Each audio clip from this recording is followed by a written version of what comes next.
Now I got a little pop quiz for you people. Now, I'm sure a bunch of you here would refer to yourselves as environmentalists of some sort. So, the United States is 5% of the world's population, and we produce 25% of its what? Incarcerated. Wait, did someone see this before? Or you actually read the same report from the London School of Economics that I did? Okay, smart man, we should be reading more of that stuff, quite frankly. But yeah, this is it. And I'm really happy that people are finally starting to figure this out, but I'm sure some of you that didn't know this are probably like, so why is she talking about jails? Well, prisons and garbage, in fact, are actually two of America's largest growth industries. And so remember this adorable child, and the fact that now we know conclusively that proximity to fossil fuel emissions actually causes learning disabilities in our young kids, and that it actually does make them better candidates for stuff like this rather than not.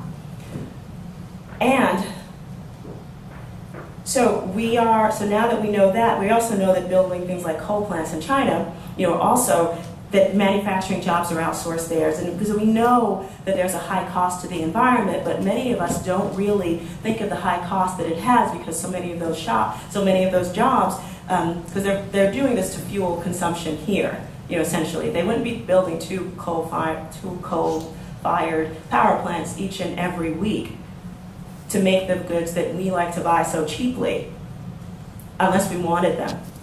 So again, many manufacturing jobs just gone at all. So most folks don't really understand the high cost that it sort of takes on the guy on the block as well. And that all of this stuff actually fuels a pollution-based economy that punishes most the people who actually did the least to produce it.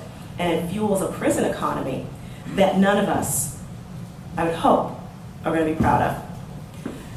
And so to that end, one of the things that we're working on right now is like, how do we deal with some of the issues that we're seeing right now? Because if we know that it's pollution and poverty that often are feeding our jails, what can we do about it given who we are as a community? And so what my agency did was actually come up with a proactive way of dealing with this called an eco-industrial park, which is right along the waterfront, literally right next door to the place where Giuliani wanted to build this huge waste facility, was another piece of land called Oak Point. And we decided to sort of surface a project called an eco-industrial park or eco-industrial center that is a collection of businesses that uses recycled materials as raw materials. And Lord knows we have enough of them. And what it does, really simply, is allow the active, creative reuse of much of that goods. And also we've got barge and rail on that same site so that it doesn't have to be transported the way that, by truck,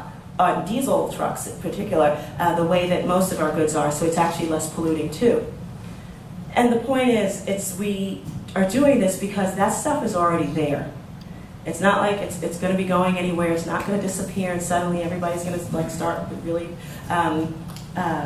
conserving, etc. It's like we're just coming up with a way that we can deal with it now. This is mitigating the solid waste that we have in our community right now and using it in a way that actually adds some value to it, turns it into goods and service products that we're actually using, that we can actually make something out of. Anything from sheetrock manufacturing to even things like this nature, countertops. But the reason why we're really interested in it is because my community is the poorest congressional district in this country, and one of the richest cities in the entire world.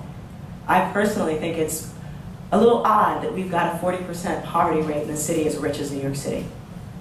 And 25% of us are unemployed, and those are just the people that we are still counted, on the unemployment rolls, not the people who actually stopped looking for jobs at all. And but my city, in their infinite wisdom, decided at some point that the original site that they were looking at, which is Oak Point, was probably a better place to build a 2,000-bed jail. And after much community outcry against it, they actually said, oh, you're right, it doesn't need to be so big, we'll make it 1,500 beds. And so it's the kind of thing where, and this is a great city that's also working on, like everybody else and their mother, a sustainability plan, and really is trying to be the greenest city in the country. And I have to ask, and I have, it's like, well, is New York City planning on using those beds as a part of their affordable housing strategy? I don't really know, and it hasn't been answered for me yet, but they're still trying to to build this jail. So our battle for green jobs and not jails is actually far, far from over, as far as the work that we're doing right now. But another project that we're working on, which we think is actually so very important on the national stage in particular, is I co-founded an organization with my friend and partner in crime of all sorts, Van Jones from the Ella Baker Center. Green for All is a national strategy organization that plans to create pathways out of poverty by using the green economy to lift all boats, not just the wealthy ones, and not just the ones that can afford to buy a Prius, but the ones that are going to be most left out of this economy if we're not careful to make sure we can bring people into it, the same way that the poor and the vulnerable were left out of the digital one and the industrial age and all sorts of things like that. So we've got no reason to believe that unless we make a deliberate effort that everybody's not going to be included. And we think that if we're not actively making everybody, I don't care if they're like coal miners' daughters, I don't care if they're like kids from the ghettos of Detroit and the South Bronx, if we're not making everybody aware and understanding that many of our places, in particular poor communities of all colors, have been the repository of some of the worst environmental and egregious abuses that we've done to the planet, and also to our communities and people that have been unfortunate enough to be poor enough to live near them, that if we're not creating opportunities for them to participate in the new green economy, then we are all going to lose. And so green for us means that there are multiple benefits from the same exact dollar. That's if we coordinate the life of that dollar with policies and practices that help us go exactly where it's needed. Green for All was responsible for getting $125 million in last year's energy bill, which we know was like a gajillion dollar investment and love song to the oil and coal industry. But buried in it was that $125 million for green job trainings around the country. A symbolic amount, a teensy amount, but enough to kind of get the thing on the road, and also for us to realize that this is a step in the right direction that people are actually starting to pay attention to, because all of our solutions really do need to incorporate poverty alleviation and policies that acknowledge and then mitigate the environmental inequities that poor communities have traditionally experienced. America needs a Green New Deal, the kind that has government investment on the scale of the Marshall Plan. I mean, we didn't go and support Europe after World War II because we thought they were really nice. I mean, we did it because ultimately we saw that there was a reason why we should support them, whether they were going to be economic trading partners in the future, whether they were going to help us fight wars. I mean, it's the same kind of feeling. Like if we don't have everybody in this country dealing with climate, dealing with the environmental problems that we ourselves have all created, then we're going to be up a creek without a paddle, and that creek's going to get really high. So we need to deal with that now. So the incentives, the funding, and the regulations to make those kind of industries, green manufacturing industries, green jobs, flourish here at home are going to be incredibly, incredibly important so they can flourish here domestically. And I think the same way that we've actually fought for our waterfront, when given, this problem that we were going to be facing, that it was going to make it even worse for what we were dealing with right now. We've got an opportunity, I think, around the country to think about how we use the green economy to actually heal many of the wounds that we all carry to some extent.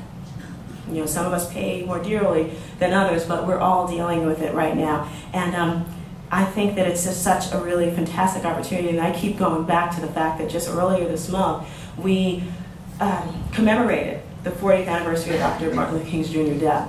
And at the end of his life, I'm not sure many of you know, but he was really talking about economic justice just as much as he was talking about racial justice.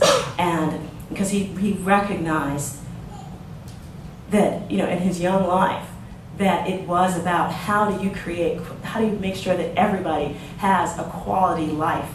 And when the future, that prophetic speech that he gave the night before he was killed, it was on the mountaintop looking out of the promised land. I'm sure he was not seeing 25% of the world's population, in jail. He was not seeing, one country being, the folks that produce 25% of the world's greenhouse gases. What he saw was a future that was green for each and every single one of us. And it's one that I know I saw, and I'm sure all of you did too. So I'm looking forward to seeing just how much more green we can make this beautiful, crazy world that we live in.